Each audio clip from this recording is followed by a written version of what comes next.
سچا دین سبز شاخ کی طرح ہے۔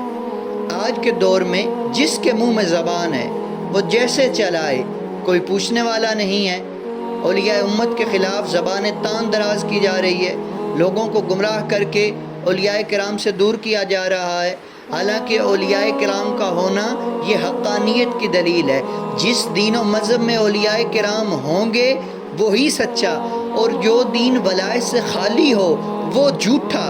اب جس طرح شاخ میں پھل اور پھول سبز ہوں وہی جڑ سے وابستہ اور آراستہ ہے، اور اس کو پانی مل رہا ہے، اس کی خدمت ہو رہی ہے، یہ ثبوت ہے اس کے سبز ہونے کا۔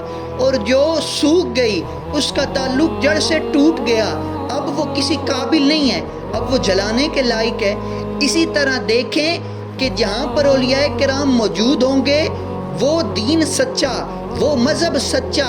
اب آپ بنی اسرائیل کو دیکھیں کہ بنی اسرائیل کا دین جب تک منسوخ نہ ہوا تھا تب تک ان میں اولیاء اللہ موجود تھے۔ آپ اصحاب کہف کو دیکھ لیں رضی اللہ تعالیٰ عنہم، آپ آصف بن برقیہ رضی اللہ تعالیٰ عنہ کو دیکھ لیں، آپ حضرت مریم علیہ السلام کو دیکھ لیں کہ ان کے دین میں اولیاء کرام موجود رہے جب تک یہ منسوخ نہ ہوا، اور جب منسوخ ہو گیا تو اولیاء کرام بھی جاتے رہے، اب کوئی آپ کو ولی نظر نہیں آئے گا۔